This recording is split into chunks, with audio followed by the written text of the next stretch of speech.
Show me your friends and I'll show you your future.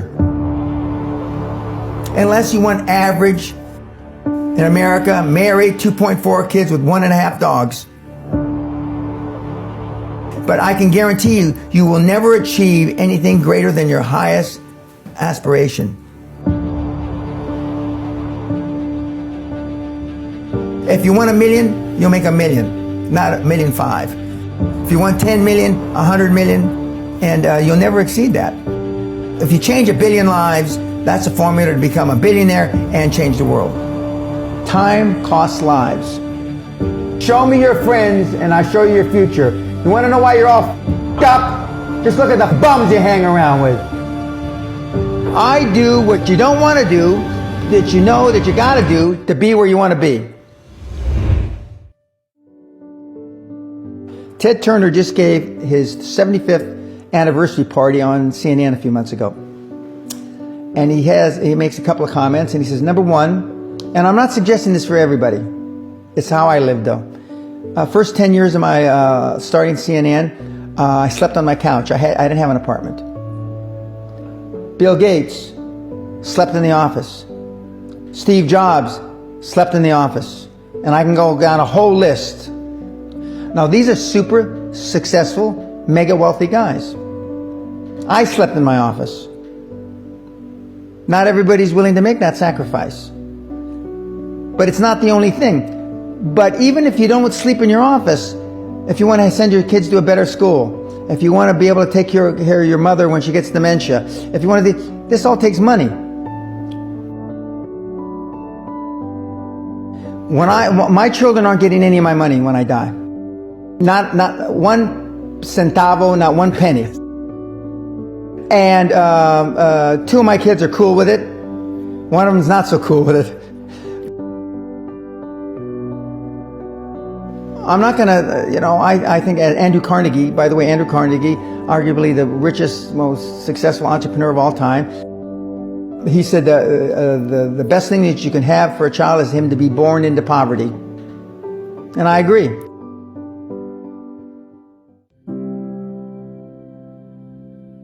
Lack of self-esteem, lack of self-worth. Now they think they have self-worth. They think because they made a few bucks. But in actuality, and when they measure it against the other 8, 10, 12 people sitting around the table, they realize, or they start to question, hell, maybe I was just lucky. Now, all of us, when you're only a one-trick guy or gal, think, was I lucky? Now, I've done it so many times, I know I wasn't lucky. I might have been lucky the first time, but I haven't been lucky the 15, 20, 40, 50. I know that. Okay. But maybe I was lucky the first time. But my life changed when I was pretty much a haphazard kid, got in a lot of trouble, got arrested 4 or 5 times, thrown in jail. And this was when my dad's a cop. But then I volunteered for the draft in 1966 at the height of the Vietnam War. And I went to OCS, and that changed my life because it was the really first real high performance thing that I could measure myself against with other people. 2/3 of all Fortune 500 CEOs have one thing in common: military background. Really? 2/3 of those 2/3 have something else: martial arts. What do you learn in martial arts, Brian? Discipline, focus. A lot of people don't believe they deserve to be there. I convince them, and we have these drills, why you belong there. A lot of people that come there, with money, that have made money, think they made it by accident. Right. I just had one of my superstars who's made $100 million tell me in the last week, I'm not sure I'm going to have another lucky accident. And I said, you did it. I mean, you tried a lot of things. I believe Thomas Edison, I wouldn't have done it 10,000 times. Okay. I would have hired an engineer from MIT to do it. But I mean, I've tried a lot of things. Nobody's failed at more things than I have, and the first 100 million are successes, but I could write a book about failures that'd be, because I've tried a lot of different things. Because failure is just testing. And one of the reasons I've been so successful in generating this equity and value in my kids, and I call you all kids, is because I convince them that making a mistake is okay. Your parents probably told you, you can be anything you want. But you can't. That's horseshit. You can't. If it's all juxtaposed. So, but what you tell them is that you can do anything you want that you have passion for, because that eliminates most of the crap. Because most people don't follow their dream. You know, like they say in The Sound of Music, you can't have a dream come true unless you have a dream. Now, I still dream. I dream in Technicolor. I say my affirmations and goals every single night. It's bloody hard to be a high-performance person. Perfection equals paralysis. If you left it to engineers, no car would ever come off the assembly line. No car would ever come off the assembly line. And I've been in business with enough engineers, I can attest to that with my hand on my heart.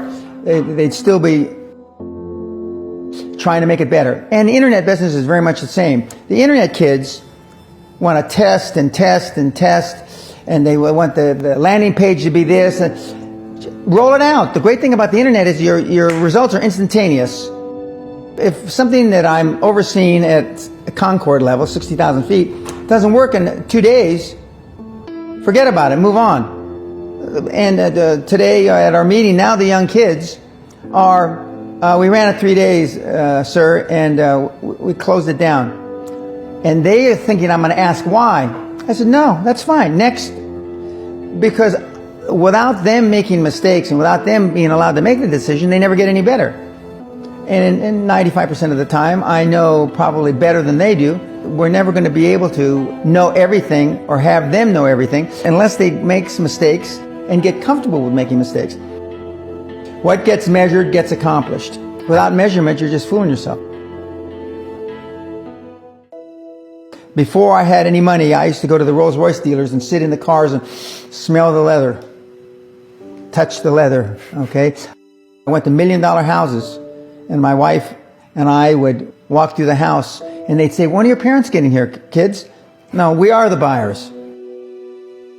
Practice within when you're without. Practice being successful. How many people listening to this today practice being successful today? Through affirmations, through going to the Rolls-Royce dealer, maybe Lamborghini, maybe something else. Right. In my particular case, it was Rolls-Royce. And within a year of me going to the Rolls-Royce dealer, I had a Rolls. Okay? Within 19 months of me dreaming and adding it to my goals, a castle on an island, I owned Guthrie Castle. 19 months. Okay. Go to stores you can't afford. Go hire lawyers you can't afford. Lawyers will meet with anybody. Accountants will meet with anybody. Go to the big four accountants with a business idea. The first couple meetings are for free. Jettison probably a lot of the people you'll hang around with. If you have poor public speaking skills, join Toastmasters. Do these. If you went to a good school and you're not successful, go to the alumni deals. Okay? I didn't go to a good school. I'm a perfect living example that a lot of trouble as a kid, working class background, my parents, went to just a mediocre university that I flunked out of 3 times before I finally graduated with honors, but and had no money to begin with, $820. So it's all possible. But I devoted myself to feeling successful.